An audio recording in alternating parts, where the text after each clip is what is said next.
प्यारे बच्चों, विद्या एक अथाह सागर है जहाँ पर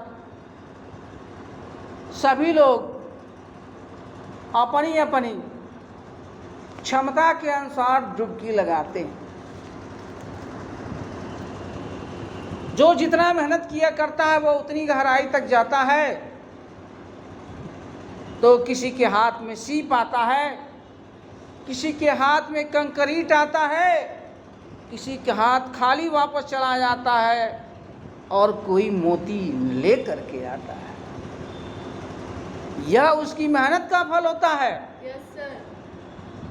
इसलिए विद्या को प्राप्त करने के लिए हमें संघर्ष करने की आवश्यकता पड़ती है। जो व्यक्ति विद्यार्थी के 5 लक्षणों को पालन करता हुआ 5 लक्षणों का पालन करता है वही विद्यार्थी सफल होता है। ठीक है ना? Yes sir. वो 5 लक्षण क्या क्या है? काक चेष्टा बकुल ध्यानम श्वान निद्रा तथैव च अल्पहारी गृह त्यागी विद्यार्थी 5 लक्षण। विद्यार्थी के 5 लक्षण होते हैं।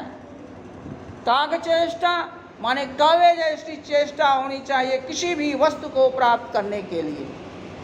कहीं भी अगर उसे ज्ञान की दीप दिखाई देता है, ज्ञान की ज्योति दिखाई देती है, ज्ञान का स्तंभ दिखाई देता है, उसे कौवे जैसी चेष्टा के साथ उसे प्राप्त करने की कोशिश करना चाहिए। उसे यह नहीं देखना चाहिए कि जो व्यक्ति हमें ज्ञान दे रहा है वह कैसा है। हमें उस व्यक्ति के ज्ञान, उस व्यक्ति के रूप से नहीं मतलब है, बल्कि उस ज्ञान के तत्व से मतलब है जो व्यक्ति हमें देता है। छात्र को चाहिए कि वह उसका स्वभाव सूप जैसा होना चाहिए, है ना? सूप जैसा होना चाहिए यस सर। जो सार सार को गई रहे थोथा दे उड़ाए। साधु ऐसा चाहिए जैसा सूप स्वभाव सार सार को गई रहे थोथा दे उड़ाए। उस प्रकार से विद्यार्थी को चाहिए जो अच्छी बातें हैं उसको अपने हृदय की तरफ ग्रहण कर लेना चाहिए। बाकी झूठी मटमैली, है ना, बातों को उठा करके बाहर फेंक देना चाहिए। वही सच्चा विद्यार्थी होता है। पढ़ते तो सभी लोग हैं, शिक्षा तो सभी प्राप्त करते हैं, लेकिन जो इन 5 गुणों का मनन करता है, सेवन करता है, वही विद्यार्थी कलेक्टर होता है। डीएम वही बनता है। पूरे जिले में एक कलेक्टर होता है। पढ़ते तो हजारों हैं, अगर हजारों पढ़ते तो हजारों कलेक्टर हो जाते, लेकिन दिल और दिमाग से जो पढ़ता है वही कलेक्टर बनता है। किसी भी कार्य को करने के लिए हमें मजबूत ध्येय की आवश्यकता होती है, एक पृष्ठभूमि की आवश्यकता होती है। उस पृष्ठभूमि को हम इतना मजबूत बनाते हैं कि इस पर हम पूरे अपने जो है मकान को तैयार कर सकें, है ना? तो जो व्यक्ति अपने पृष्ठभूमि को तैयार कर लेता है, ध्येय को निश्चित कर लेता है, जैसे अर्जुन को जब मछली की तीर में आंख मारने को लिए कहा गया तो न तो खौलते हुए पानी की तरफ देखा, न तो उस पेड़ पर देखा और न तो उस मछली को देखा, बल्कि उसका ध्येय कहाँ था? मछली की आंख में था जहाँ उसे तीर मारनी थी। उसका ध्येय निश्चित था, इसलिए उसका निशाना कभी भी अचूक नहीं हुआ। इसलिए आपको भी अपने ध्येय की चिंता होनी चाहिए, अपने सपने की ओर देखना चाहिए, जो आपका निश्चित सपना है, जो आपका लक्ष्य है। उच्च लक्ष्य को जब मान करके चलेंगे तो निश्चित आपको सफलता मिलेगी, आपको कोई रोक नहीं सकता।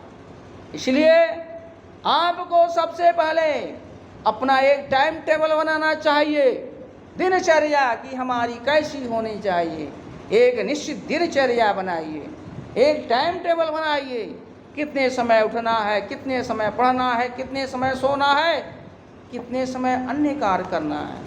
और यह जब कार्य को करने के लिए आप टाइम टेबल निश्चित कर लेंगे और उस आधार पर उठेंगे, चलेंगे, आगे बढ़ेंगे, तो निश्चित आपको सफलता मिलेगी, है ना।